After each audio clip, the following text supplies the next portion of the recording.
In this video, I discuss and rank the 5 best Battlefield games ever made. This is entirely based on my own personal experiences and preferences, as well as how much I feel each one does in realizing the unique, large-scale mixed infantry and vehicle combat that defines the Battlefield series. This is of course my own subjective opinion, which as always remains objectively correct. So if you disagree, just remember, oh yeah, give me your booze! I am nourished by your hatred! And if you enjoyed the video, leave a like and consider subscribing for more. Let's get started. Alright, this may be a hot take right out of the gate, but we begin with number 5, Battlefield 4. I know many would place Battlefield 4 at number 1, and it's hard to argue against that considering the healthy and dedicated player base that still plays it to this day, almost 9 years later. Wow, I'm old. But I do have my reasons for having it at number 5, which, keep in mind, in a franchise with 12 mainline entries is still pretty good. As much as I adore Battlefield 4 and the hundreds of hours I've spent in its large sandbox, it does have one glaring weakness that puts it lower than the other games in this list for me, and that is map design. Despite improving in almost every way over its predecessor, the map design in Battlefield 4, especially with the base maps, is extremely lackluster and disappointing, with only a few notable exceptions. The abysmal and downright broken state of the game at launch is a stain on its legacy as well. However, that being said, Battlefield 4 is an absolutely incredible game that holds up to this day. With more customization, weapons, gadgets, vehicles than any other Battlefield game, 4 is the ultimate sandbox with plenty of toys and tools to play with. The game is gorgeous with impressive lighting, water and destruction physics, and Levolution, while gimmicky in many ways, brings additional dynamic elements within each map, adding to and enhancing its atmosphere. Again, there's a reason fans and even new players continue to flock and populate Battlefield 4 servers, which is a testament to the strength of many of its design decisions. The campaign, while beautifully rendered, was also a bit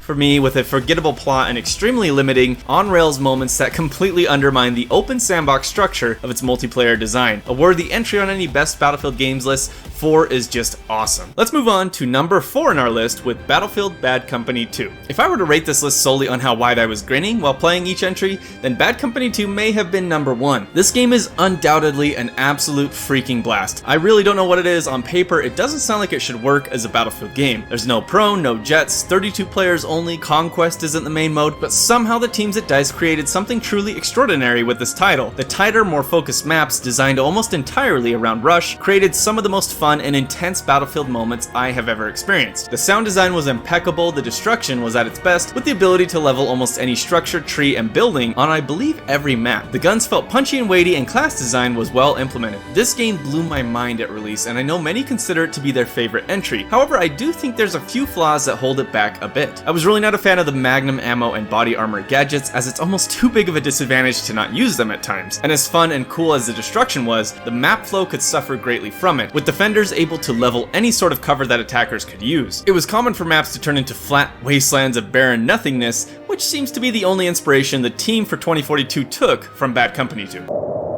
The campaign is great with some good production values and humor, a fairly generic plot, and I can't talk about Bad Company 2 without mentioning the incredible Vietnam expansion pack, which features an entirely new set of weapons, gadgets, vehicles, maps, and music in a new time period and providing a different gameplay experience from the base game in many ways. One of the best pieces of additional content the series has ever had, and an amazing capstone on the juggernaut that is Bad Company 2. Time for number 3, Battlefield 1. If you've watched my other videos, you will know that not having Battlefield 1 at number 1 was a tough decision for me. I have admitted before that I am heavily biased towards this game, and it remains one of my favorite entries in the entire franchise, obviously. I mean, it's the game that inspired me to start making YouTube videos last year, and while I will still happily strap on a gas mask and dive into the terrifying trenches of Battlefield 1 with only my bolt action at my side, I can also recognize the flaws in this beautiful triumph of a game. I rate it so highly because to me, almost never before has a unified and powerful vision of what a game should be come together quite like Battlefield 1. There was undeniable passion and work put into this game. Almost every feature, mechanic, and system comes together in wonderful harmony to make the player feel like they are part of a much larger and devastating conflict. And in this horrific atmosphere of Battlefield 1, there is just so much to appreciate, from sound design to unique and historical or ahistorical weapons, vehicles, and locations. An absolute masterpiece of a soundtrack, Battlefield 1 is a treasure that I'm happy to see remain populated even now. But like I said, weaknesses exist. I really dislike the variant system for guns. Reviving is a bit too powerful and spammy. The gas and number of explosions, while they add to the immersion, can become really annoying for infantry gameplay, and gunplay just isn't quite as satisfying as other entries, sniping and bolt actions being the exception there. The DLC content is all excellent, each having a strong theme and adding an insane amount of admittedly much needed content to the base game. I will argue any day that Battlefield 1 is one of the best games in the series, but not quite as groundbreaking and influential as our next entry in the list,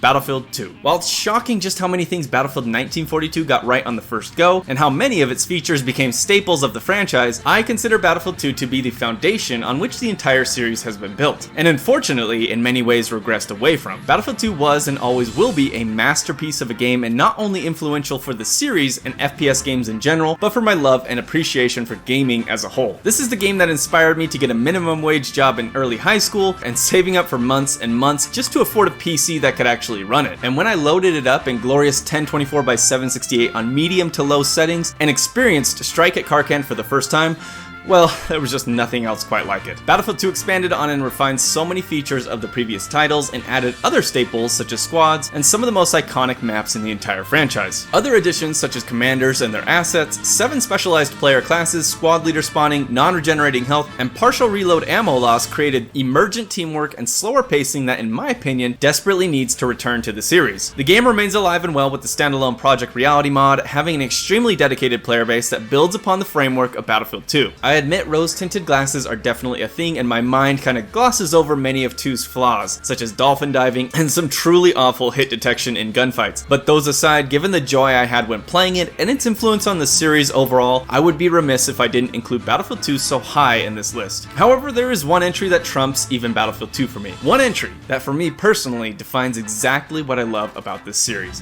That's right, it's Battlefield 2042.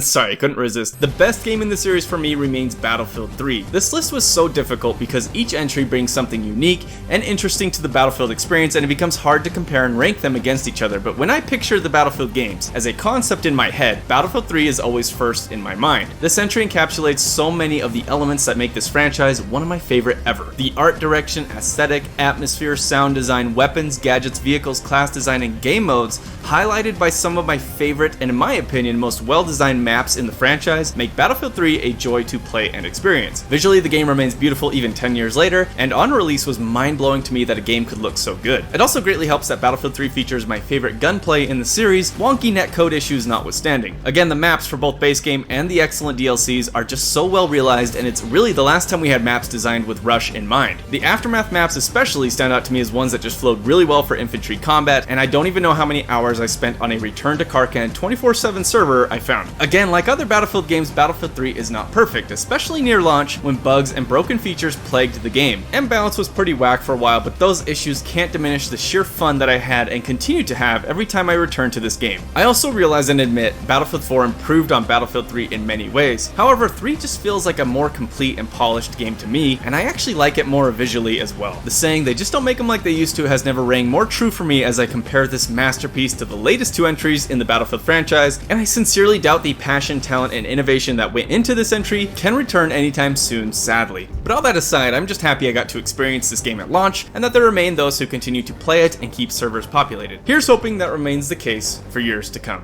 That's it for me. Do you agree? Disagree? Hate my guts? Let me know in the comments below. Thanks for watching. Until next time.